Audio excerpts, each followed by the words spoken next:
Hey everybody, my name is Mike and today I want to tell you why you should play a game called Danganronpa. Now just to be clear, there won't be any major spoilers in this game past the prologue.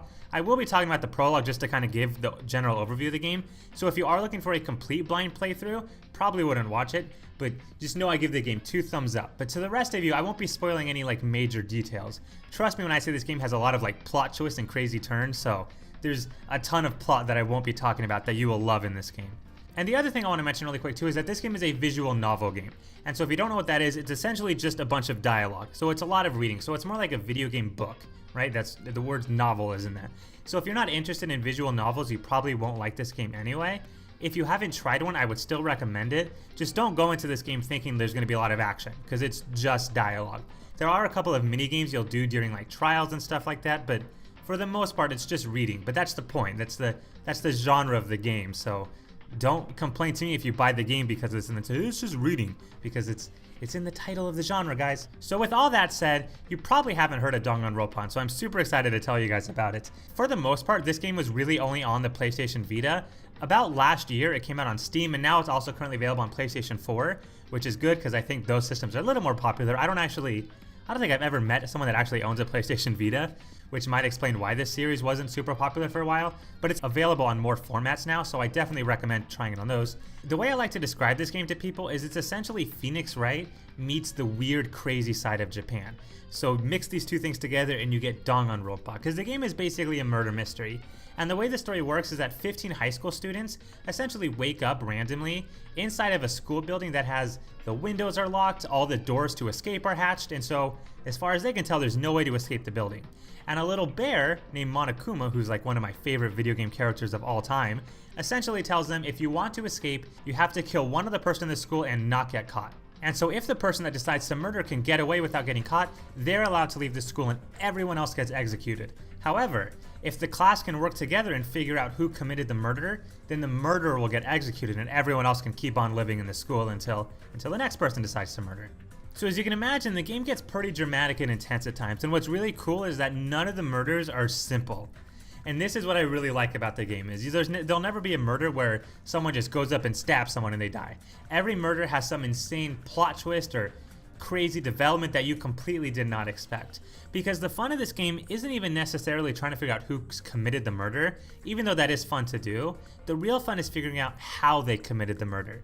Because a lot of times there's always a couple of clues that might be oh, I got it, it's that person. But there's always some plot twist that causes it to completely deviate. And sometimes it is hard to figure out who did it. But the way they did it is always something unique or crazy. And I don't want to spoil any of the trials for you guys, but just take my word for it. These trials get insane, and they're a lot of fun. And so that's why I like the investigation part, because I definitely spent the whole time looking at all the clues I got and well, maybe they were trying to do this, this, and this. Or, oh, it was this. I saw this clue, so maybe that points to this person, or, just things like that. So it's fun, because you get to play detective a little bit, and it makes it a lot of fun. And so after you do an investigation, you go into a trial. And the trials are definitely the big sort of meat component of this game, because this is where you also do a lot of the playing. So as I said, this is a visual novel, but there's a bunch of mini games in the trials as well. So you have non-stop debate battles where a bunch of statements will appear on screen and you have to try to shoot the weak statements and sort of counter people's arguments and things like that. There's the Hangman's Gambit, where they'll ask you a question and you have to sort of play a hangman type game in order to find the answer to the question.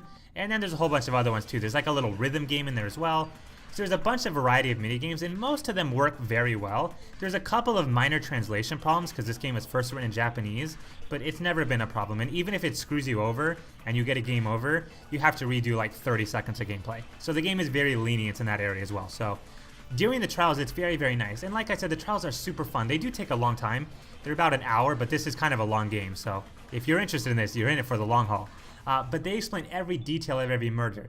And that's what I like about this game, is every question you have, why is this here? Or why did this happen to that thing? Everything gets answered. They leave no question unturned.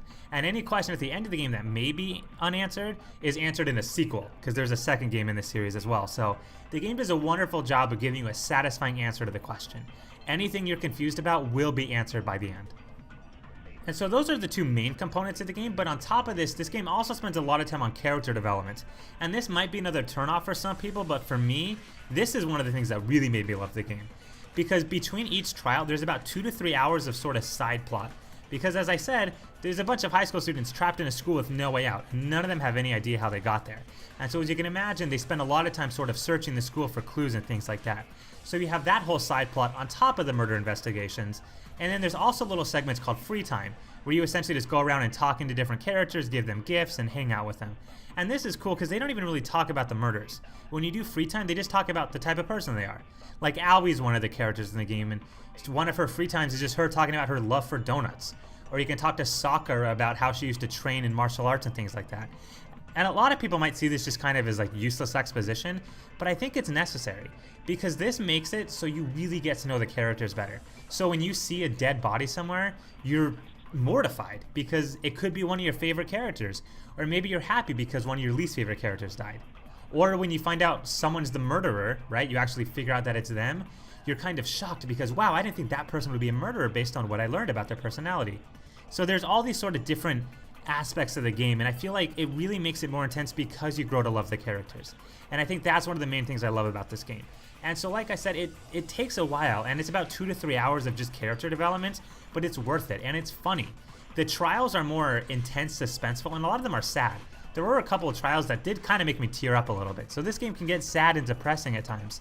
But the free time events and sort of that time in between trials is pretty funny. They make a lot of weird, like, sexual, perverted jokes that just makes it lighthearted. And then you realize, like, an hour before, you were crying about some character dying. So this game really touches on all the emotions, and it does such a great job of making you laugh, making you cry, making you angry, and making you confused. Because there are a lot of trials that are kind of confusing in this game, but in a good way.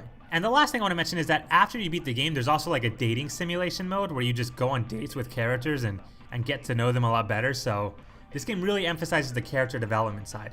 So if this sounds like something that would interest you, I beg of you to try it out. If you're someone that's willing to spend a lot of time to get enveloped in a story and you're okay with a visual novel type game, you will love this game. This game does such a great job of building up an awesome story and telling an amazing tale. And I can promise you you'll love this game. And if you don't have to take my word for it, I told my friend Travis to try it out. He's on the We Game for Fame channel, and he's been streaming it, and he's been addicted to it, playing like 8 hours at a time because he can't stop. And if you look at the reviews on Steam, this game is pretty amazing. You don't have to take my word for it. There's a bunch of other people that can attest to it as well. So I definitely recommend checking this game out. So with that being said, thanks everyone for watching this video. I will see you guys in the next one. Bye-bye.